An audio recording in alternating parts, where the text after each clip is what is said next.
Not bad, not bad. Once we've got our global product context in place, and we can clearly see that we can access the data, I guess we can start by destructuring. And as far as the sidebar, we'll look for two things. I would want to look for close sidebar function, since I would want to run it when I click on the button, as well as the links. And eventually, we'll also have to pass it into the card buttons. Because remember, my idea was following where the moment we click on something inside of the sidebar, I would want to hide it anyway. Because there's no point of navigating to a different page if I still show the sidebar, since it will take up the whole screen. So in here, I'll remove these two. I don't need them. And then remember from the state, what was the property name is sidebar open. That's number one. And the second one is close and then sidebar function. Now I'll have to change this one first. So say is sidebar open. So now I'm checking for this global property, meaning property that is coming from my product context. And if everything is correct, we should still hide the sidebar.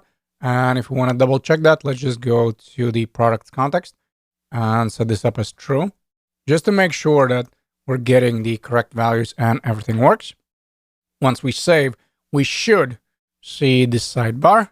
So for some reason I don't. So let me see.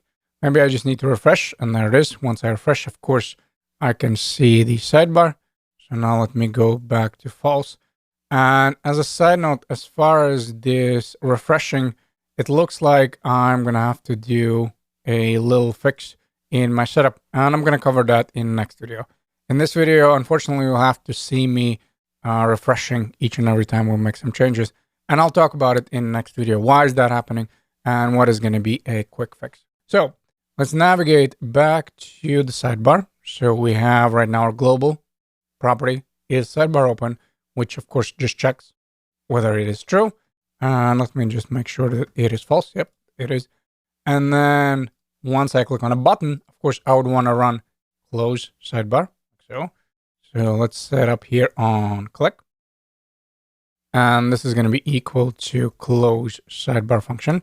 Now I would want to do the same setup for my links. So let me copy and paste the same thing.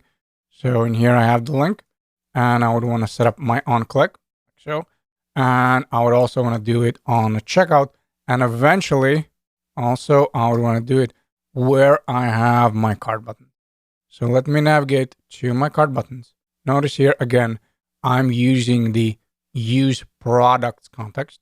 So I'm grabbing it from there, and I just want the close cart functionality. So for now, I think it's going to be easier if I just copy and paste like so. So in the cart buttons, and I don't need the value. That is irrelevant to me. However, I have close sidebar. And what I would want is to add on both of them. I believe it's on both of them. Once I click, I would want to close it. Or you know what? Tell me honestly, when we are working with login, it's going to do it by default. So it doesn't really matter. We can go here where we have the link, and we'll copy and paste the same thing. So we're going to go with on click. Let me close the sidebar here, the text editor sidebar, and we're going to go with close and then sidebar. And the last thing that is missing in our puzzle is, of course, the nav bar, which has the button that controls whether we can see the sidebar. So let's navigate there. Let me find where is my file. So I have filters, and for some reason I'm struggling to find my nav bar. Again, I have the same thing, use product context. So const, and then in this case, I'm looking for open sidebar function. That is equal to use product context. Of course, I invoke it. And then where I have the button, the toggle button, now, of course, I would want to add this on click functionality. So on click and then open sidebar.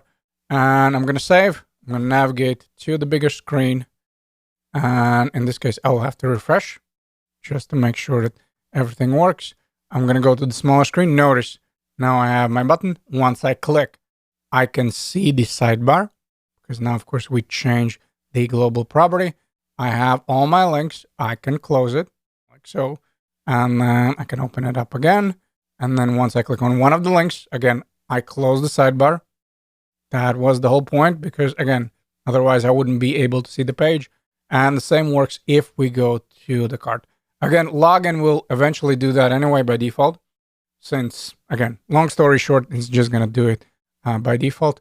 And that's why we'll just check cart. There it is. We navigate to the cart page. And of course, we close the sidebar. Beautiful.